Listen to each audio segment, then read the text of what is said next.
9주차 어휘부터 시작하겠습니다.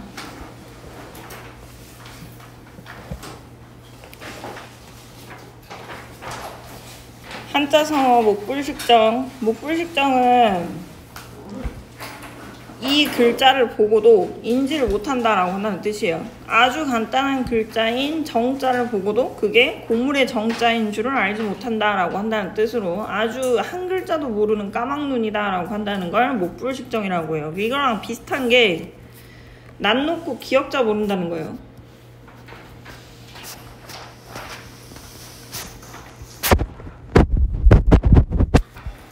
낯이 이렇게 생겼잖아. 그죠? 그래서 요걸 보면은 기억이라고 하는 걸 딱 떠올려야 되는데 낯을 두고 보고도 이게 무슨 자인지 모른다. 그 정도로 간단한 기억 니은도 모른다라고 한다는 걸 목불식정이라고 한다고. 문경지교라고 하는데 목을 쳐도 후회하지 않을 정도의 사이, 생사를 같이 할 수 있는 아주 가까운 사이, 그런 친구를 문경지교라고 합니다. 아주 가까운 친구의 사귐이다. 이 교자가 친구 사귈 교자거든요. 교우, 교제 뭐 이런 식의 사귄다라고 한다는 뜻이에요. 그래서 아주 친한 사이를 이르는 말. 반포지효라고 하는 거는 전형적인 이제 까마귀 새끼가 자라나서 늙은 어미에게 먹이를 물어다주는 효를 뜻하는 아주 전형적인 이야기예요. 여기 보시면 효자 보이죠? 그죠? 효도를 뜻하는 겁니다. 자식이 자란 후에 어버이의 은혜를 갚는 효성이 깊은 말을 반표지효라고 해요. 실제로 그런지는 어쩐지는 모르겠지만 까마귀가 효도의 대명사거든요. 그렇기 때문에 이 효자 반포지효 하면은 까마귀를 나타내는 말이고 까마귀의 효성을 나타내는 말이다 라고 생각하시면 돼요. 병약무인이라고 하는 거는, 방약무인이라고 하는 거는 주변에 마치 사람이 없는 것처럼 행동한다, 무인인 것처럼 행동한다 라고 하는 뜻이야. 그런 것처럼 아무런 거리낌 없이 함부로 말하고 행동하는 그런 태도가 있다, 이렇게 생각하시면 됩니다. 그러니까 오만하게 행동하고 막 길거리에서 옷 벗고 다니고 이런 거 생각하시면 될 것 같아요. 속담은 남의 연병이 내 곱불만 못하다. 연병이라고 하는 거는 지금은 이제 욕으로 사용되긴 하는데 예전에 굉장히 심각했던, 그거 뭐라 그러지? 패스트? 하여튼 그런 전염병이 있거든요. 마마라고 불렀다기도 하고, 굉장히 이제 걸리면은 온몸이 엄청나게 가렵고 이제 수두나 수포 같은 게 올라와가지고 피부에 엄청나게 끔찍한 흉터를 남기기도 하고 이제 심각하면 이제 죽는, T사율이 굉장히 높은 병이었어요. 그런 병이. 하여튼 그런 병인데 이 남의 엄청나게 심각한 병도 내 곱불은 이제 감기를 이야기를 하는 거거든. 아무리 남이 암이 걸리고 뭐 불치병이 걸리고 백혈병이 걸렸다고 해도 내 곱불만 못하다, 내 감기만 못하다 라고 한다는 거. 사람은 지 걱정밖에 안 한다는 거야. 지 근심거리가 더 절박하게 느껴지고 남의 것보다 자기의 조그마한 이런 흠이 훨씬 더 크게 느껴진다 라고 한다는 거. 내로남불이란 뜻이에요. 남이 장에 간다고 하니 걸음지고 나선다. 남이 뭔 일을 한다고 하면은 자기도 덩달아 따라서 행동한다 라고 하는 거를, 남이 장에 간다고 하면 나도 하면서 이제 가는 거를 이렇게 표현을 하는 겁니다.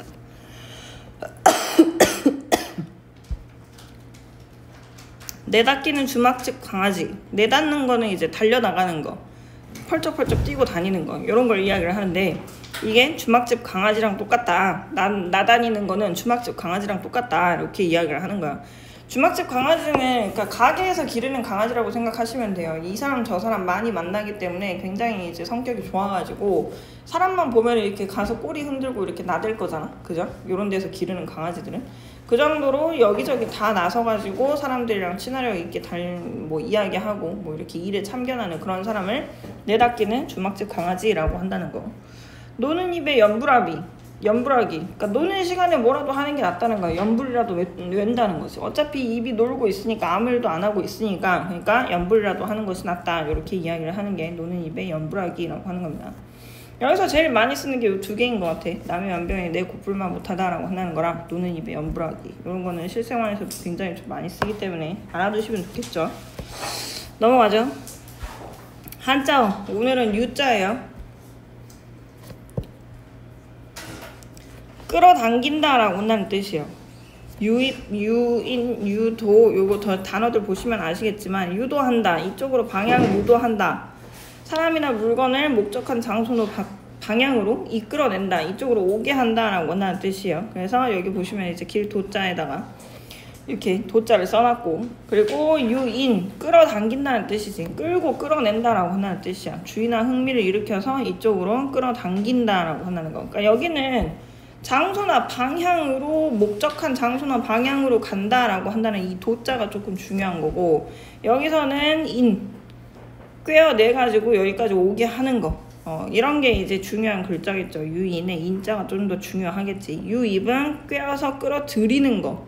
이게 들 입자거든요. 그러니까 이렇게 한자를 생각을 하시면 들 입자니까 꿰어들인다라고 하면 유입이라고 보시면 되겠지. 유인과 유입의 차이 조금 알아두시고, 신규 자금을 이 공사에 유입하는 일은, 끌어들이는 일은 쉽지 않았다라고 해가지고 들어오는 것까지 하시면 될 것 같아요. 유인이랑 유입의 차이 알아두시라고. 유입이 끌어들이는 것까지 하는 거라고, 유인은 꿰는 것까지 하는 거고. 넘어가죠. 문장 성분.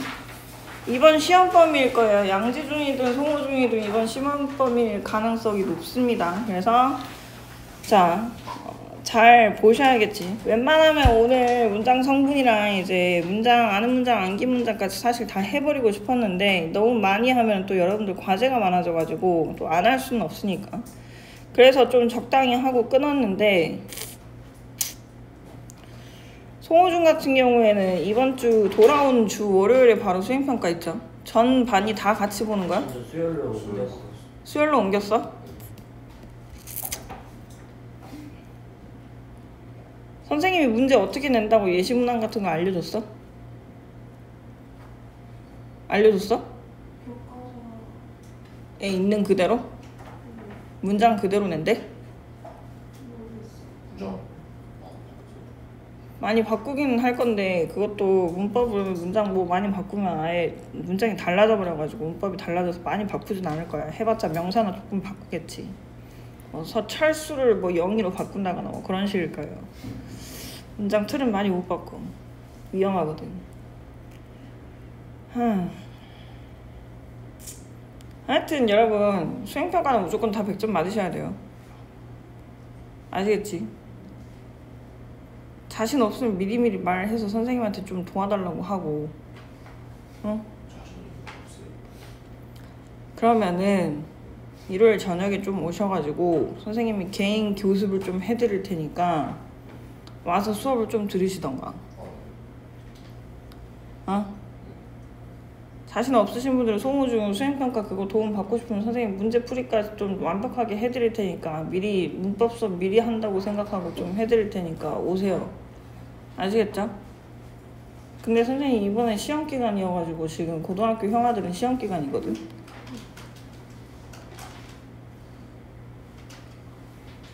그래서 보강이 있어가지고 5시부터, 일요일 5시부터 6시 아니면은 9시부터 10시야. 둘 중에 하나로 선택해서 오시면 될 것 같아요. 내일이요? 네. 아니면 월요일날 오실 수 있는 분들은 월요일날 일찍 오시던가. 월요일날 일찍 올 수 있니? 미안해, 이건 송호중 이야기야. 월요일날 일찍 올 수 있는 분. 학교 끝나고 바로. 니네 다 손잡고 올 수 있어?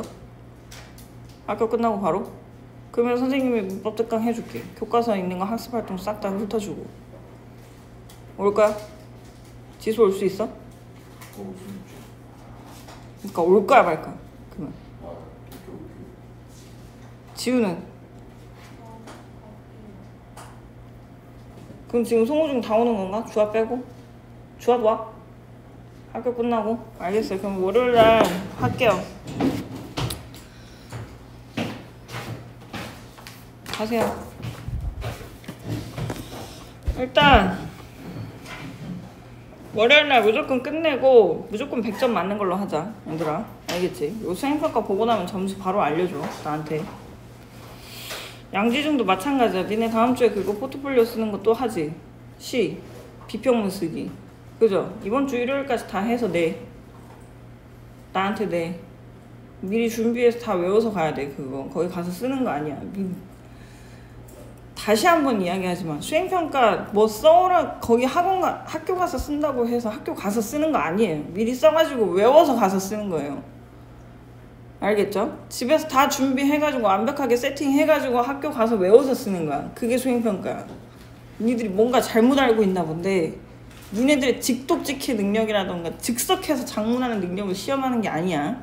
물론 의도는 그게 맞거든? 근데 거기서 점수를 깎이는 게 병신이라고. 거기서 그렇게 해가지고. 알겠지? 수행평가 무조건 100점 맞는 거예요. 공부 기준을 좀 다르게 잡으셔야 돼요. 가세요 빨리. 양지중은 정리하면 송호중은 월요일까지 월요일날 학교 끝나고 다 손잡고 다 늦지 말고 바로 오시고 어디 들리지 말고 떡볶이 처먹는다고 지금 어디 갔다 오지 말고. 양지중은 일요일까지 일요일 저녁 12시까지요. 정확하게 일요일 저녁 12시까지 과제 다 해가지고 나한테 보내. 알겠지? 수행평가 비평문 써가지고 시 하나씩 골라가지고 비평문 써서 나한테 보내라고. 알겠죠? 불만 있으신 분 좀 이따 쉬는 시간에 저한테 1대1로 이야기하시고. 문장 성분 볼게요. 문장 성분은 문장 안에서 문장을 구성하면서 일정한 문법적 기능을 하는 각 부분이에요. 얘는 띄어쓰기 단위랑 일치해요. 여기다 써놔. 띄어쓰기. 쌤, 월요일 생각해보니까 4시까지밖에 안 되는데. 그럼 넌 저녁에 와야지 뭐 어쩔 수 있나? 내일 그러든가. 여긴 띄어쓰기 단위예요. 얘는 띄어쓰기 단위랑 일치합니다. 그러니까 단어는 여러분 만약에 이걸 단어 단위로 쪼개라고 하면은 영희, 야, 내, 가, 어제, 동생, 과, 무서운, 영화를 봤어. 이렇게 쪼개야 되잖아. 단어 단위로 쪼개면. 그죠? 그런데 이거를 문장 성분 단위로 쪼개면 겁나 쉽게 띄어쓰기 단위로 그냥 끊으시면 돼요. 아시겠죠? 그러니까 단어랑 문장 성분 구분하는 건 쉬워. 일단 문장 성분대로 쪼개시고 거기서 조사만 분리하시면 단어대로 쪼개는 게 됩니다. 알겠지? 여기까지 이해 안 가시는 분. 선생님 말이 뭔 말인지 모르겠다. 지금 이해 하나도 안 했다. 안 듣고 있었다. 손. 아니지. 다 듣고 있었지. 과제 다 할 수 있다는 말이죠. 그러면. 품사와 문장 성분 구별하기 여기 또 나와. 품사는 단어는 품사별로 구분하는 거고 이거는 끝이 사자로 끝납니다. 그리고 문장 성분은 어자로 끝나요. 그래서 사자로 끝나느냐 어자로 끝나느냐 이렇게 구분하시면 돼. 그리고 품사는 개별 단어의 성질에 따라서 나눈 거고 문장 성분은 문장에서의 역할에 따라서 나눈 거예요. 그러니까 품사는 태어날 때부터 걔가 가지고 있는 성질을 우리가 보셔야 돼. 명사 같은 경우에는 태어날 때부터 얘가 문장에서 어떤 사물의 이름을 나타내는 역할을 하고 있는 거란 말이야. 그래서 얘가 명사야. 이름을 나타내고 있으니까. 그지? 근데 얘가 문장에서는 뭘 하고 있느냐? 이 파라타라고 하는 서술어의 주체가 되고 있거든요. 그죠? 그렇기 때문에 이 하늘 이라고 하는 게 한꺼번에 지금 주어의 역할을 하고 있다라고 보시면 될 것 같아. 그래서 단어와 문장 성분 이거 구분하는 거 요게 일단 첫 번째 관문이고 그런데 이 앞에서 품사를 제대로 하셨고 품사들 제대로 기억을 하고 계시고 여기서 이제 문장 성분 설명을 들으셨으면 띄어쓰기 단위다라고 한다는 거 그러면 어려울 건 없어요. 문장 성분의 종류는 크게 주서, 목보, 크게는 주성분 그리고 부속성분 그리고 마지막으로 독립성분. 크게는 이렇게 3개 나눠져요. 문장 성분을 크게 나누면 3개로 나눠집니다. 그리고 작게 나누면은 7개로 나눠져요. 주성분에 4개가 있습니다. 주성분에 4개 있어요.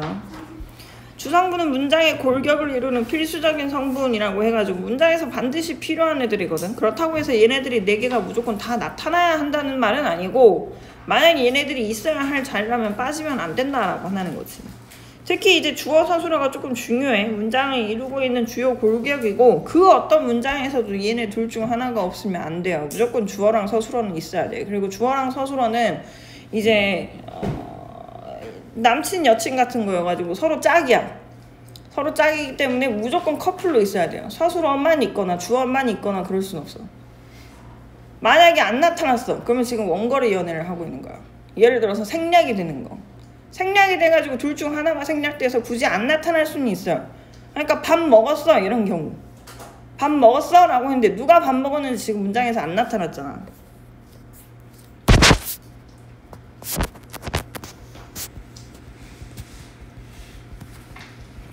요렇게 문장을 물어보면 지금 주어가 없지. 그죠? 이거는 주어가 없는 게 아니라 주어가 생략된 거야. 있는데 굳이 안 나타난 거예요. 그죠? 여러분들 학교 갈 때마다 다 남친 여친 옆구리에다 다 끼고 가니?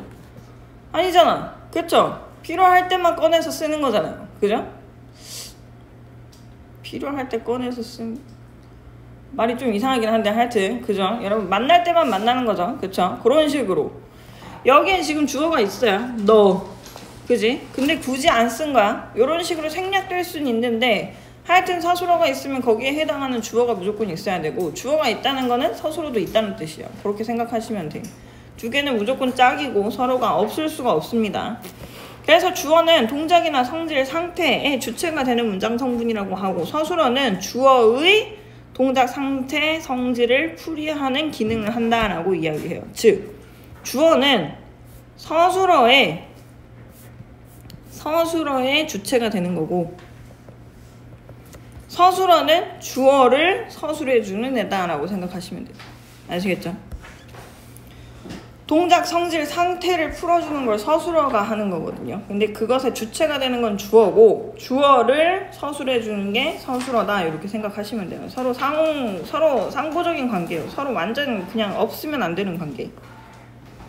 그래서 주어는 그가 웃었다, 꽃이 피었다 이런 식으로 나타나기도 하고 그녀는 니네들이 제일 착각하는 거 진짜 내가 하지 말라 그랬는데 주격조사에다가 은는 이지랄 하지 말라고 내가 진짜 몇 번을 말했는데 그래도 은는을 쓰신 분이 있어요. 오늘 암기 체크에 얘 주격조사 아니라고 보조사라고 얘 보조사예요.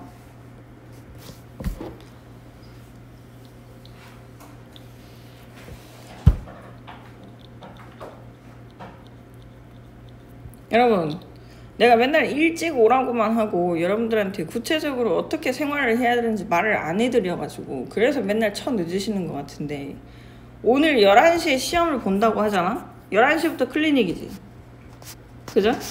11시 클리닉이면 너네는 적어도 10시 55분엔 와야 돼. 도착이야. 여기가 도착이야. 존나 요즘 MZ 새끼들이 11시까지 9시까지 출근이면 9시까지 오면 되는 거 아니에요. 이지랄을 하셔가지고 여러분들이 미디어에 무슨 잘못된 그런 거에 빠져가지고 착각하시나 본데 여러분 11시부터 수업을 시작을 한다고 하면 적어도 5분 전엔 도착하시는 게 맞아요. 그게 예의이고 그게 정상이고 그게 여러분들한테 11시까지 오라는 것의 의미예요. 10시 55분까지 오라는 거야. 와서 준비할 거 준비하고 과자 세팅할 거 세팅하고 물 먹을 거 먹고 화장실 갈 거 가고 가방 챙길 거 챙기고 내가 시험 보기 전에 단어 좀 보고 싶으면 단어 좀 보라는 뜻이에요. 먼저 와서. 알겠지? 11시에 여기 횡단보도 앞에 도착하라는 의미도 아니고 11시에 집에서 출발하라는 의미도 아니고 11시쯤 선생님한테 문자 보내고 저 늦을 것 같아요 이지랄 하라는 의미도 아니라고. 11시에 클리닉을 시작한다라고 한다는 건 10시 55분까지 도착하라는 뜻이에요. 아시겠죠? 그리고 11시에 클리닉을 시작하면 오셔서 바로 시험을 보셔야 돼요.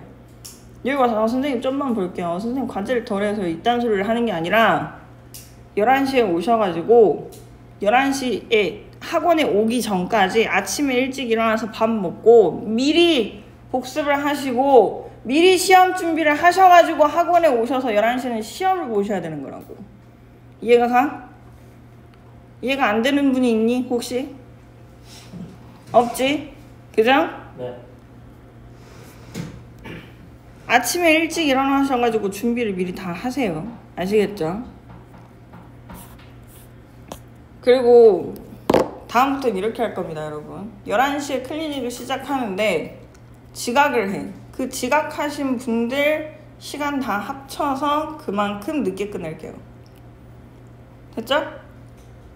1분씩 한 5명 늦었어. 5분 늦게 끝나는 거야. 알겠지? 아니 그러니까 11시에 클리닉이신 분들만 아니신 분들은 해당 없고 그 전날 오셔가지고 미리 시험 다 보시고 하신 분들은 해당 없지.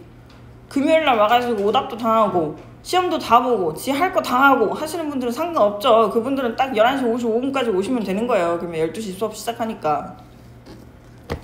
알겠지? 12시가 아니고 11시 55분 그때 오시면 되는 거예요. 5분 전에 오세요. 요렇게 하는 겁니다. 그리고 정부에서 대책을 마련 중이다. 이거 3인칭 무정명사에서 사용하는 거라고 그랬죠. 3인칭 무정단체 명사에서 에서라고 하는 주격조사를 사용한다 그랬어. 서술어는 동사나 형용사, 서술격조사에 체험 붙는 거 이런 것들이 이제 서술어의 역할을 한다라고 보시면 됩니다. 철수가 집에 간다, 동사죠. 산이 높다, 형용사지. 영희는 반장이다, 체연에 서술격 조사 붙었지. 토끼는 귀가 길다. 자, 송호준. 이거 무슨 절이야? 민채야, 무슨 절이야? 수빈아, 무슨 절이야? 명사절이에요, 명사절. 주아야, 무슨 절이야? 인용절.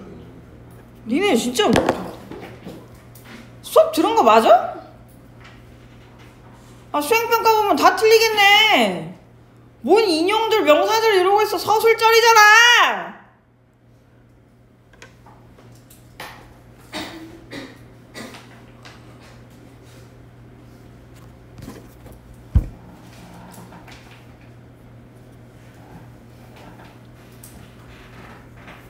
니네 월요일이든 일요일이든 수업 안 오기만 해. 송호중은 이제 뭐 약속 생기고 뭐가 생기고 아프고 이딴 거 없어. 무조건 일요일이나 월요일 중 하루 와. 알겠지?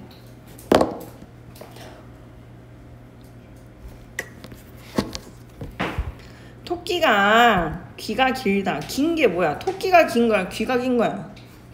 귀가 긴 거죠. 그러니까 얘가 주어 서술어잖아. 그치? 주어 서술어가 토끼가 어찌하다라고 하는 상태의 동작을 서술을 하고 있는 거잖아. 주어 서술어라고 하는 작은 절이 이 토끼를 서술해주고 있다고. 서술절이라고. 서술절이 제일 쉽잖아. 뭐 봐야 되는 것도 없고 무슨 절 표지가 있는 것도 아니고 무슨 조사가 있는 것도 아니고 제일 쉬운 거라고. 서술절이에요. 인용절도 아니고 명사절도 아니고. 명사절은 여러분들이 외웠었던 명사형 전성어미가 들어가야 돼요. 자, 여기서 문제. 명사형 전성어미 뭐였어? 음기. 수빈이 커피. 음기예요, 여러분. 명사형 전성어미 음기예요. 니네들은 왜 대답을 못하는지 모르겠는데 지금 수요일날 수행평가 봐야 되는데 왜 음기를 모르고 있지? 명사절 표지인데 음기가 있어야지 명사절이라고 하는 걸 알 수 있는 건데. 그죠? 자, 인용절. 지수야, 아까 인용절이라고 그랬잖아. 인용절임을 알 수 있는 표지가 뭐야?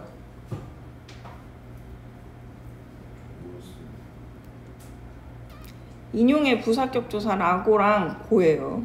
하고를 사용하기도 하고. 목적어는 넘어갈게요. 일단 넘어갈게요. 목적어는 서술어의 동작 대상이 되는 문장 성분입니다. 그러니까 서술어가 필요로 하는 문장 성분 중 하나예요. 을이 붙어있는 거니까 졸라 쉽지, 그죠? 근데 항상 을이 붙어서 나타나는 건 아니고 이런 식으로 보조사가 붙을 수도 있어요. 근데 보조사 떼고 그냥 격조사 붙여보시면 돼. 여기에 을이 들어갈 수 있으면 나 그는 축구를 좋아한다. 괜찮잖아, 그지? 만 대신에 을 넣어도 괜찮잖아, 그죠? 이렇게 뒤에 붙어도 괜찮고. 그럼 목적어라고 생각하시면 돼. 선생님은 내가 합격하기를. 이게 명사절이야. 이게 명사절이야. 합격하라고 하는 용언의 어간 뒤에 명사형 전성음이 붙은 거 보여요, 여러분? 그죠? 이게 명사절이라고. 알겠지? 하기를 바라신다 라고 해가지고 이렇게 명사절을 구성을 하고 있어요. 이런 명사절도 뒤에 격부사 를이 붙이면은 뭐가 된다? 목적어가 될 수 있다 라고 한다는 거. 네 번째로 보어. 보어는 서술어 뭐가 꼭 필요로 하는 문장 성분이냐? 지난 시간에 했었죠? 되다랑 아니다가, 아니가가 아니라 아니다. 아니다가 꼭 필요로 하는 문장 성분이에요. 본격조사 이가와 결합합니다. 그래서 문장을 보시면, 특히 문장 성분이나 여러분 절 같은 걸 보시면 무조건 서술어를 먼저 보셔야 되는 게, 되다 아니다가 이가를 가지고 있으면 걔는 일단 겹문장도 아니야.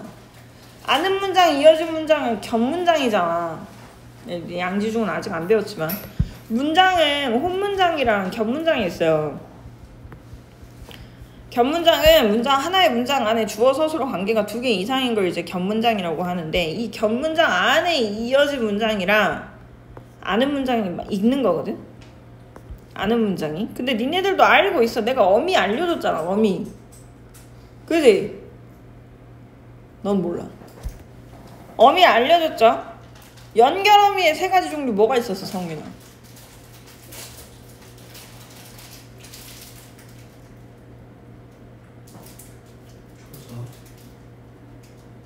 몰라요. 연결어미에는 대등적으로 연결어미, 대등적으로 연결해주는 대등적 연결어미랑 종속적으로 연결해주는 종속적 연결어미랑 그리고 보조적 연결어미, 그렇게 3가지 종류가 있었어요. 그 중에서 이어진 문장은 대등 그리고 종속. 즉 대등적 연결어미랑 종속적 연결어미, 내가 더 종속적 연결어미를 통해서 대등적으로 이어진 문장이랑 종속적 이어진 문장이 만들어진다는 거지. 근데 대등적으로 이어진 문장 같은 경우에는 3가지 의미를 가져요. 제가 대등적 연결어미 할 때 이 3가지 의미만 대등적 연결어미고 나머지는 다 종속이라고 알려줬어. 그래서 대등이랑 종속 구분하는 건 되게 쉽다고. 기억납니까? 어디를 맞췄어요? 아니요.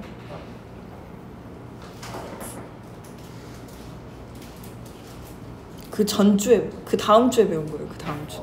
너무 전으로 갔네. 대등 3가지 기억하시는 분?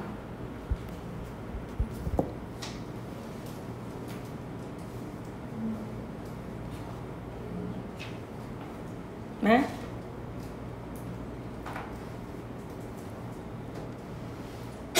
이다. 어미. 걔는 서술격주사잖아. 뭐 있어? 알아? 선택, 나열, 대조. 너는 풀림으로 적어. 선택, 나열, 대조라고. 니네 진짜 큰일 났다. 아휴. 내가 계속 이야기 안 했으면 수행평가 빵점 맞겠다. 아휴, 그놈의 축제가 뭐라고 아주 진짜. 아휴, 진짜. 선택, 나열, 대조 3가지 의미 가진다고. 문장이 그래서 선택과 나열, 대조 3가지 의미로 연결이 되면은 대등적으로 이어진 문장이고, 그 외의 의미를 가지면 전부 다 종속이라 그랬어. 아시겠죠? 그래서 아는 문장 같은 경우에는 5가지가 있는데, 그러면 이건 시험범위니까. 양지중은 아직 학교에서 진도를 안 나와가지고 대답을 못하겠지만, 송우중은 아는 문장 5가지 다 이야기하실 수 있는 분. 지금 내가 하나 빼고 수업 시간에 다 이야기했거든. 서술절, 인용절. 한 명이 다 말해야 된다고. 명사절. 서술절, 인용절, 명사절, 명사절. 그런 거 없어. 부사절, 관형절. 아시겠죠? 요렇게 돼요. 요렇게 5개가 되는데, 명사절 같은 경우에는 명사형 전성어미 혹은 기가 있어야 되고, 부사형 전성어미, 부사절도 부사형 전성어미가 있어야 돼. 개, 도로, 드시, 요런 거. 관형절은 관형사형 전성어미 4개 기억나? 관형사형 전성어미 4개. 내가 라인 맞춰서 외우라고 이렇게 외우라고 했잖아. 성민이 기억나니? 어디를 좀 그만해. 뒤에 있는 말 하기 전에.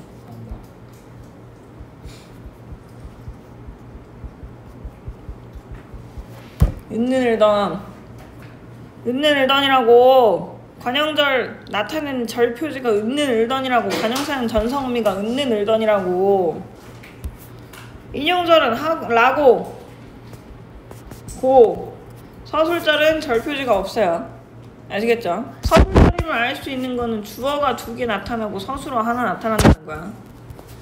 근데 그것도 표면형이 서술형이 하나인 거지. 실제로는 절이 서술어의 역할을 하기 때문에 주어 2개, 서술어 2개가 맞아요. 근데 표면적으로는 주어 2개, 서술어 하나인 것처럼 보이는 거라고. 송우중은 요거 월요일까지 외워오세요. 아시겠지?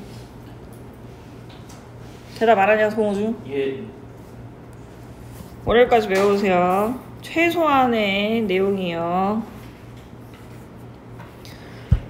양지중도 어차피 내 진도 나갈 거야. 그리고 이게 시험 범위일 거야. 이건 안 할 일은 없어.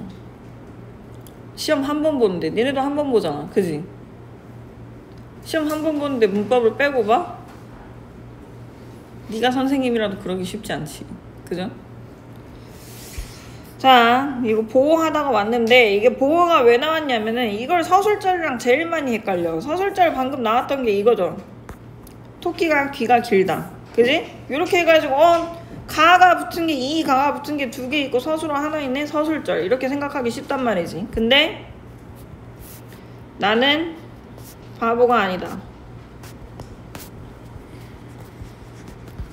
자, 주어 두 개, 서술어 하나네. 이거 서술절이야?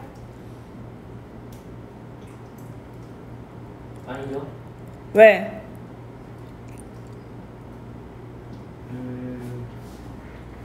서술절은 아니에요. 이거 이유 아시는 분? 바보가 아닌 게 아니니까. 그럼 바보예요? 바보가 아닌 게 아니면은 바보네. 문자 성질 상태를 나타내는 게 아니어가지고. 상태를 나타내는 거 맞아요. 제 형용사예요. 아니다는 형용사예요. 여러분 제가 뭐라 그랬어요? 되다 아니다 앞에서 주어 말고 주어 이 되다 아니다가 요구하는 성분이 뭐라고?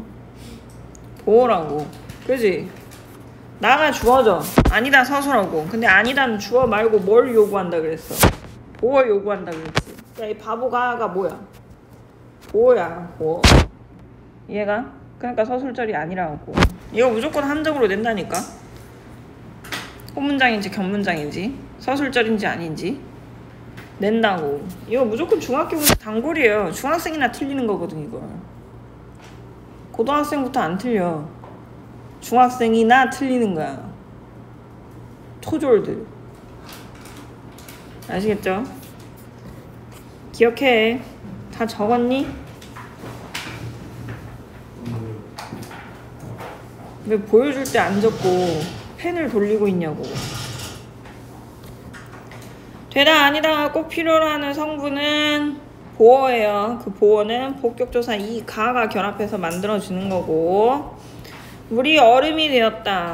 영희는 배우 가 되었다. 그는 학생이 아니다. 철수가 맞이는 아니다. 본격조사 대신에 이렇게 은는 붙어가지고 나타날 수도 있어요. 요거는 보조사니까. 보조사니까 아무데나 붙는 조사이기 때문에 보어의 자리에도 나타날 수 있습니다. 아시겠죠? 그래서 얘네 4개 굉장히 중요하다고. 수업 시간에 좀 제대로 들어. 수업 시간에 제대로 듣고 그날이나 아니면 다음날 안에 복습하시고 그래야지 머릿속에 기억이 남거든요. 여러분 3일 지나는 순간 여러분 머릿속엔 10%도 안 남아있어요. 여러분 뇌가 그렇게 생겨 먹었어. 생존을 위해서 그렇게 진화했단 말이야. 지나간 건 잊어버리게. 생존의 위기와 직결된 막 그런 주마등 스쳐가는 그런 위기가 아니면 다 잊어버리게 뇌가 진화했다니까. 니네 뇌가 하루에 산소를 얼마나 마시는지 아니? 니네가 마시는 산소의 25%를 산소가 뇌가 다 처먹어요. 니네가 먹는 칼로리의 30%를 뇌가 다 처먹고. 뇌가 존나 효율이 떨어지는 기관이야. 자동차로 치면 페라리 같은 거라니까. 페라리 어떤지 알지? 페라리 이렇게 무한 하면서 지나가잖아. 그러면 1,000원, 1,000원, 1,000원, 1,000원, 1,000원, 1,000원 하면서 지나가는 거야. 연비가 존나 안 좋아. 이해가? 근데 니네 뇌가 그런 거라니까. 숨만 쉬어도 칼로리를 소비하고 숨만 쉬어도 산소가 턱턱 막히게 니네 산소를 다 빨아먹는 게 뇌라고. 근데 그 뇌가 어쩐 줄 알아? 그 뇌를 굴리기 위해서 한 3일 지나면 3일 전의 내용은 그렇게 내 생명과 관련이 있지 않는 이상 다 잊어버린다고. 몇만 년 동안 그렇게 진화를 해왔다고. 그러니까 오늘 수업 들은 거는 오늘이나 내일 안에 복습을 하시고 여러분들이 다시 복기를 안 하시면은 니네 과제 풀 때는 그냥 니네 느낌대로 그냥 마음에 드는 숫자 고르기나 똑같아져. 그럼 어떻게 되겠어? 오답을 또 존나 오래 하겠지. 그리고 나한테 찡찡 대겠지. 아 선생님 저 뒤에 수학 있어서 가야 돼요 이씨.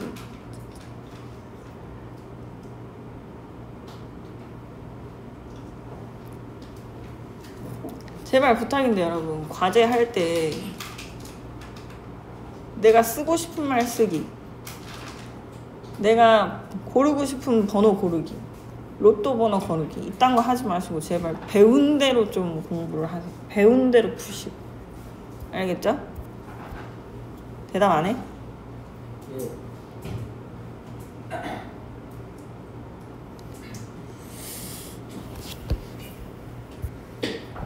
부속성분, 주성분의 내용을 꾸며주는 역할을 하는 문장 성분입니다. 부속성분은 일반적으로 문장에서 생략이 가능해요.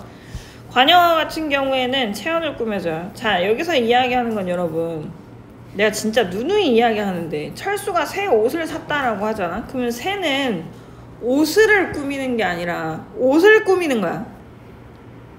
아시겠죠? 옷을이 아니라, 아 씨발 힘드네. 옷을 꾸미는 게 아니라 옷 하나를 꾸미는 거라고. 얘가 꾸미는 게 뭐라고? 목적어를 꾸민다 그랬어? 주어를 꾸민다 그랬어? 아니잖아. 체언을 꾸민다고. 아시겠지? 그러니까 여기서 꾸밈의 대상은 조사 빼고 옷만입니다. 아시겠죠? 시골 의도 마찬가지야. 체언해. 관형격 조사 지금 붙어서 만들어진 거지. 관형격 조사가 붙어서 만들어진 건데 그 체언의 관형격 조사 붙어서 만들어진 그 관형어가 뭘 꾸미고 있는 거야? 풍경을이 아니라 풍경만 꾸미는 거야. 아시겠죠? 옷만 꾸미는 거고 뒤에 있는 체언, 명사, 대명사, 수사를 꾸미는 거라고. 성실한도 마찬가지야. 성실한은 용언의 어간에 적어라. 용언의 어간에 관형사형 전성어미가 붙어서 만들어졌어.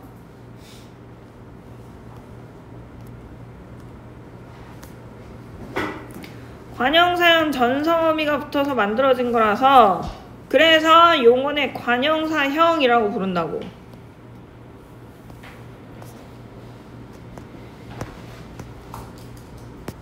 용언의 관형사형이라고 부르는 거예요. 이 용언의 관형사형이 관형어의 역할을 하는 거고 그 관형어가 꾸미는 건 뒤에 있는 체험만이에요. 성실한 사람을 꾸미는 거야. 사람이다까지 꾸미는 게 아니고. 아시겠죠? 사람이라고 하는 명사만 꾸미는 겁니다. 요렇게 관형어가 구성이 돼요. 아시겠죠? 그리고 이게 여러분 하나의 관형절이야. 이게 관형절이야. 선생님 주어도 없고 서술어 하나밖에 없는데요? 서술어 하나만 있어도 관형절이에요. 내가 아까 말했지? 여자친구 항상 같이 있어야 돼? 남자친구 항상 옆에 끼고 있어야 돼?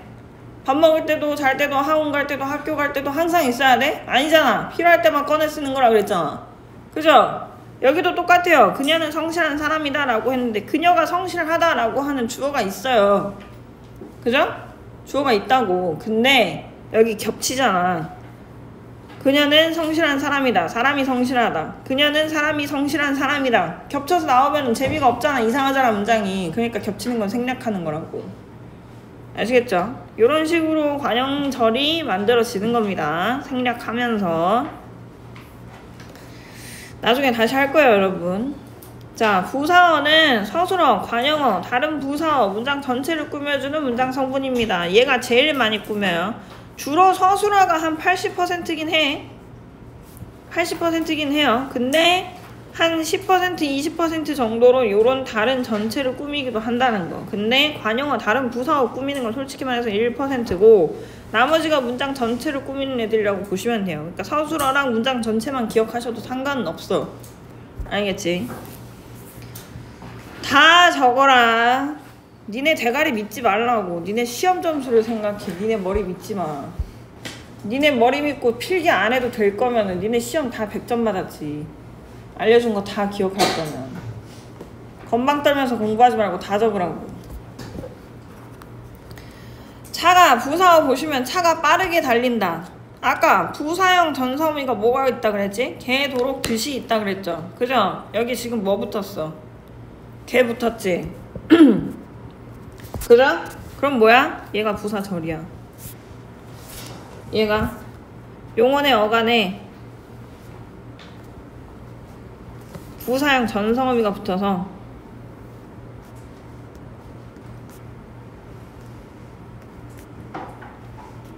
그래서 용언에 부사형이 됐고 그 부사형이 부사어의 역할을 하고 있는 거예요. 아시겠지? 근데 부사절이기도 하다고. 지금 부사절 어쩌고 저쩌고 하는 거는 학교에서 이거 진도 나가신 분들만 이해하시면 되고 나머지 분들이 부사어까지만 이해하시면 돼요. 왜냐면 앞에 있는 어미는 다 했으니까. 자, 차가 빠르게 달린다. 용언의 어간에 부사형 전성어미가 붙어서 부사어가 됐고 걔가 부사절이 됐고 그 부사절이 지금 뒤에 있는 서술어 달린다를 수식을 하고 있는 겁니다. 정확하게는 서술어를 수식하는 게 아니라 이 서술어를 구성하고 있는 용언, 즉 동사를 수식하고 있다라고 보셔야 돼. 아시겠죠?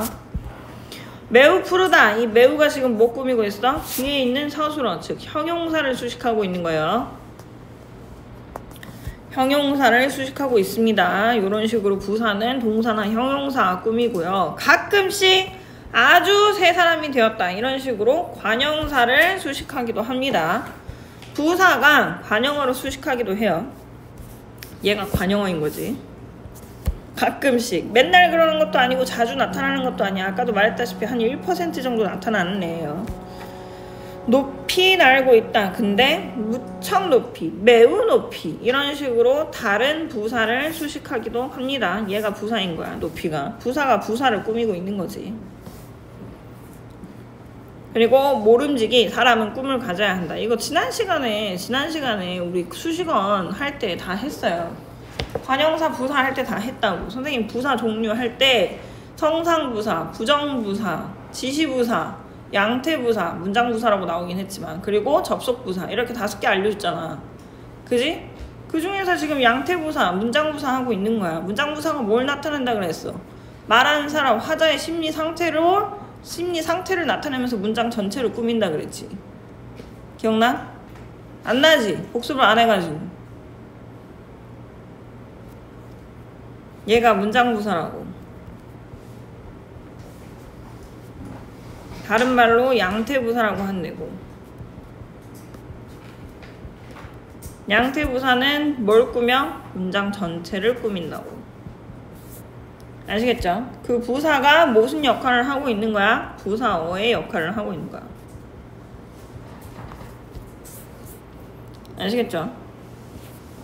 여기서 좀 중요한 개념이 나오는데 부사어 같은 경우에는 필수적 부사어라고 해가지고 문장에서 꼭 필요로 하는 부사어라고 하는 애가 있습니다. 이게 좀 어폐가 있는 게 부속성분은 주성분의 내용을 꾸며주는 역할만 한다 그랬잖아. 그렇기 때문에 문장성분, 부속성분 같은 경우에는 그런 문장 부속성분은 일반적으로 문장에서 생략이 가능한 게 정상이거든요. 이게 필수성분, 주성분이랑 차이점이야.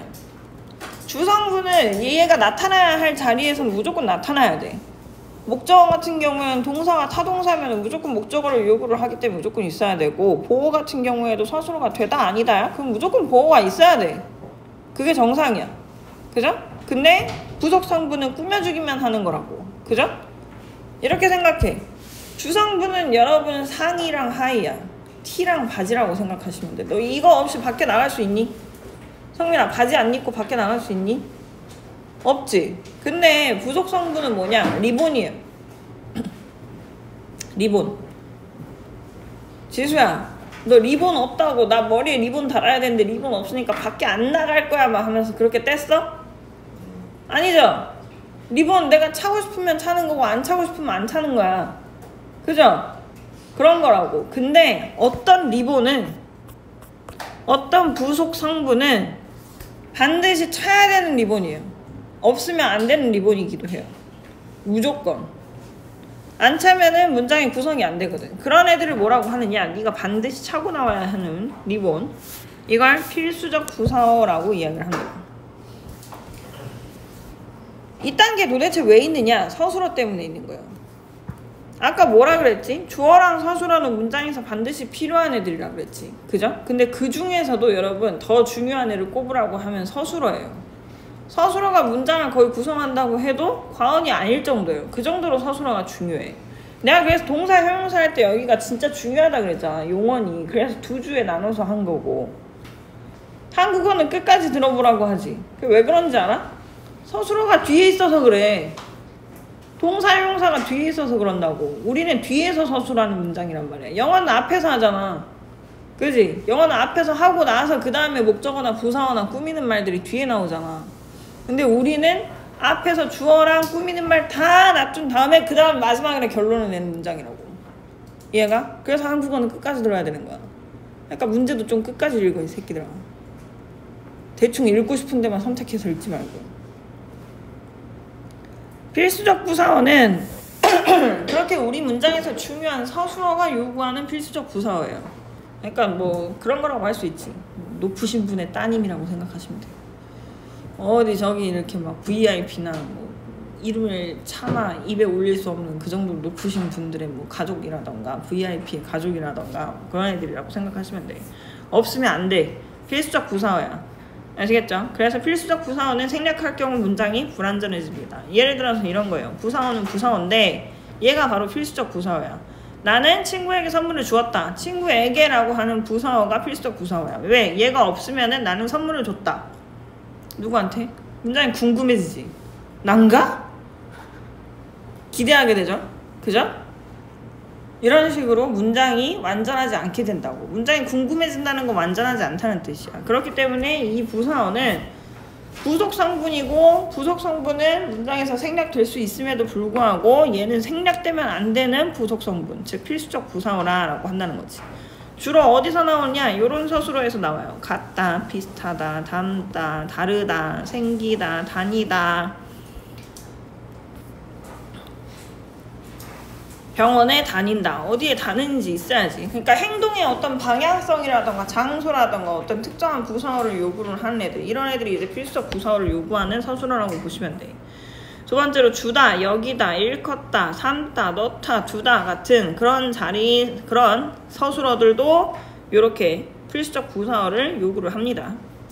요런 애들. 선생님께서 영희에게 상을 주셨다. 회장님은 그를 후계자로 삼았다. 그가 가방에 책을 넣었다. 영희는 책상에 연필을 두었다. 목적어까지 요구를 하는 애들이지. 얘네들 같은 경우에는. 하여튼 요런 단어들이 필수적 부사어를 요구를 하는 서술어들이다 라고 보시면 돼요. 이거 나중에 두 자리 서술, 세 자리 서술 이게 뭔지는 나중에 할 겁니다. 그리고 독립성분 있어요. 독립성분은 주성분이나 부속성분과 직접적 관련이 없는 성분이에요. 그러니까 여러분 아까 품사 할 때 감탄사 했었잖아. 감탄사가 어디 나타난다 그랬어 주로? 문장의 앞에 문장부 앞에 나타난다 그랬잖아. 그쵸? 걔랑 비슷한 애들이야. 물론 감탄사만 있는 건 아니고 체언의 호격조사가 붙어서 독립어를 만들 수도 있어요. 독립어는 감탄사가 독립어를 구성하기도 하고 체언의 호격조사가 붙은 게 독립어를 구성하기도 합니다. 이런 식으로 문장 안에서 다른 성분과 직접적인 관련이 없는 애를 우리가 독립어라고 이야기를 하는 거지. 얘가 지금 감탄사가 혼자서 이룬 거예요. 감탄사 혼자서 독립어를 이룬 겁니다. 철수야, 이게 체언의 호격조사 붙은 거야. 체언의 호격조사가 붙어가지고 그래서 독립어를 이루게 된 거지. 아시겠지? 요런 식으로.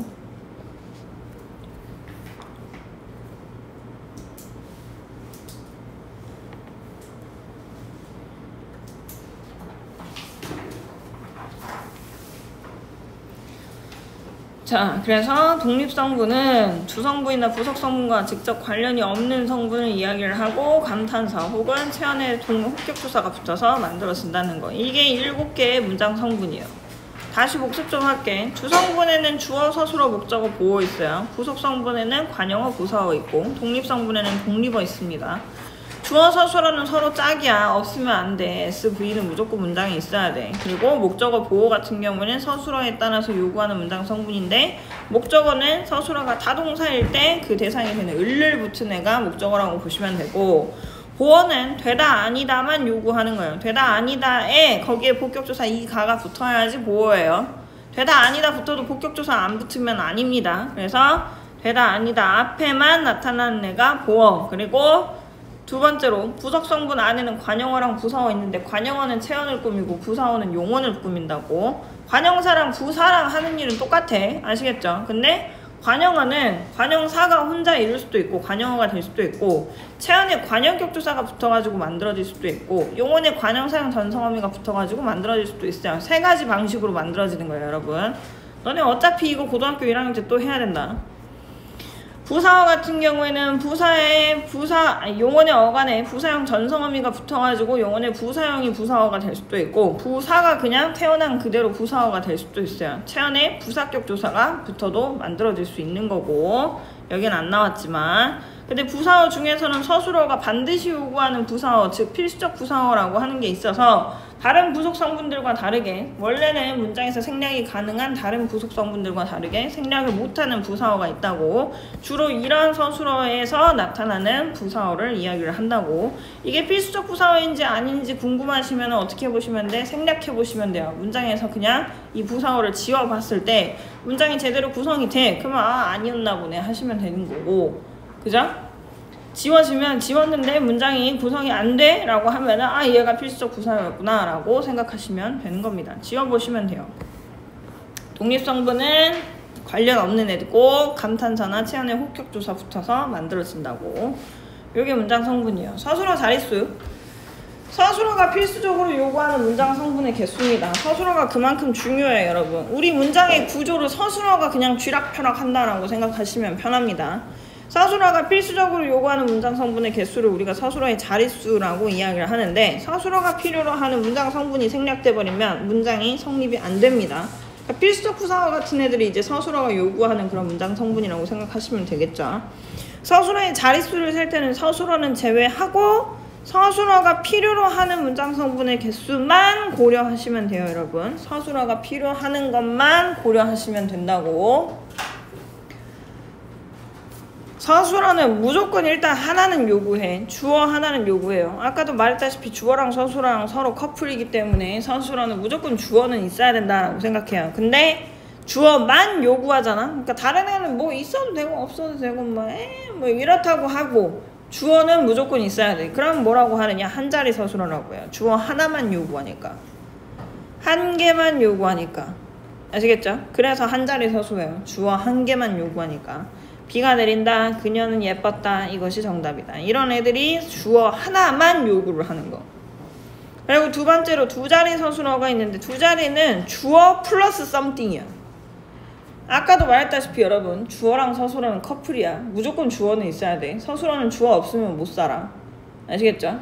그래서 무조건 주어는 요구하고, 주어는 무조건 있고, 그 다음에 목적어가 필요할 수도 있고 필수적 부사어가 필요할 수도 있고 보어가 필요할 수도 있는 거예요.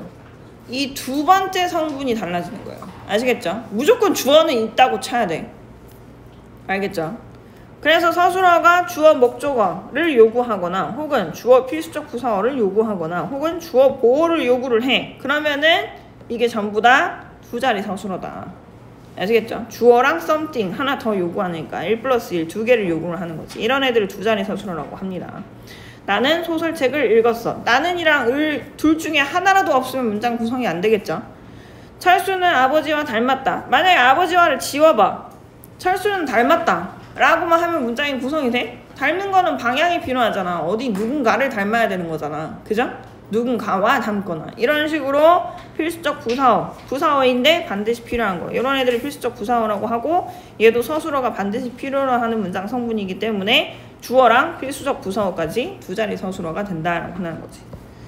세 번째, 보어를 요구를 하기도 해요. 근데 얘는 되다 아니다 밖에 없지. 보어를 요구하는 애는 되다 아니다 밖에 없다 그랬어. 그래서 되다 아니다는 주어랑 보어까지 해가지고 두 개를 요구를 하는 두 자리 서술어입니다. 세 자리 서술어는 딱 정해져 있어요, 여러분. 두 자리 서술어는 바리에이션이 되게 많았잖아. 세 가지나 있었잖아. 근데 세 자리 서술어 같은 경우는 딱 한 가지 종류밖에 없어요. 주어, 목적어, 부사어. 왜냐하면 여러분 여기에서 만약 추가로 자리가 들어갈 수 있다면 보어거든. 근데 보어는 되다 아니다만 요구하잖아요. 근데 되다 아니다는 주어랑 보어만 요구하는 두 자리 서술어고, 그렇기 때문에 세 자리 서술어 같은 경우에는 할 수 있는 경우의 수가 목적어랑 부사어밖에 안 남았다라고 볼 수 있겠지. 그래서 주어, 목적어, 필수적 부사어 이렇게 세 개가 세 자리 서술어의 필수적 성분이다라고 보시면 돼요. 아까 이야기했던 그 단어들, 요런 애들이 주로 전부 다 요런 애들이 세 자리 서술어이면서 필수적 부사어까지 요구하는 그런 서술어들이라고, 요런 애들이 세 자리 서술어라고 보시면 돼요. 그래서 영희가 친구에게 선물을 보냈다. 할아버지께서 손자에게 용돈을 주셨다. 요왕은 그를 사위로 삼았다. 이런 애들이 필수적 부사어. 이건 없어도 돼. 용맹하는 굳이 없어도 되는 거예요. 아시겠죠? 자, 그래서 서술어의 자릿수까지 했습니다. 10분만 쉬었다가 하도록 하죠.